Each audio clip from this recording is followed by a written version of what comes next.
Hello, ഞാൻ doctor സഹു Ashraf. Human papilloma virus വഴി ചർമ്മത്തിലുണ്ടാകുന്ന ദോഷകരമല്ലാത്ത വളർച്ചയാണ് ഈ അരിമ്പാറകൾ. കുട്ടികളിലും കൗമാരക്കാരിലും രോഗപ്രതിരോധ ശേഷി കുറഞ്ഞവരിലുമാണ് ഇത് കൂടുതലായിട്ടും കണ്ടുവരുന്നത്. ഇത് പകർച്ചവ്യാധിയാണ്. സ്പർശനത്തിലൂടെ ഇത് പകരാം. അരിമ്പാറകള് ശരീരത്തിന്റെ ഏത് ഭാഗത്തും പ്രത്യക്ഷപ്പെടാം. കൂടുതലായിട്ടും ഈ കൈകളില്, കാലിന്റെ അടിഭാഗത്ത്, കഴുത്തില്, മുഖത്ത് എന്നൊക്കെയാണ് കണ്ടുവരുന്നത്.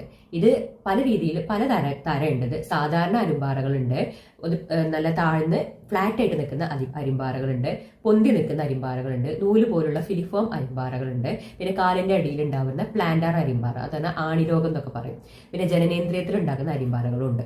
അരിമ്പാറകൾ വേദന ഉള്ളതുണ്ടാവാം, ഡിസ്ചാർജിങ് ആയതുണ്ടാവാം, ബ്ലഡ് വരുന്നതാവാം, അല്ലെങ്കിൽ നീര് വരുന്നതാവാം, അല്ലെങ്കിൽ പെട്ടെന്ന് വളരുന്നതാവാം. ഇപ്പൊ കൈകളിലൊക്കെ ഉണ്ടാവുമ്പോൾ പെട്ടെന്ന് വളരുകയും ചെയ്യും, പെട്ടെന്ന് സ്പ്രെഡ് ചെയ്യുന്നതും ഉണ്ടാവാം. ഹാർഡ് ആവാം, സോഫ്റ്റ് ആവാം. അത് ഓരോരുത്തരെ ശരീരത്തിന്റെ അനുസരിച്ചുണ്ടാവും. അപ്പൊ അതനുസരിച്ച് തന്നെ നമ്മുടെ ഹോമിയോപ്പതിയിൽ അതിന്റെ മെഡിസിൻസ് അവൈലബിൾ ആണ്. നമ്മുടെ ഏത് ഭാഗത്താണ് ഉണ്ടാവുന്നതിനനുസരിച്ച് മെഡിസിൻ മാറിക്കൊണ്ടിരിക്കും. മുഖത്താണെങ്കിൽ അങ്ങനെ, കൈകളിലോ കാലുകളിലാണോ അങ്ങനെ മെഡിസിൻസ് നമ്മൾ നൽകുന്നത്.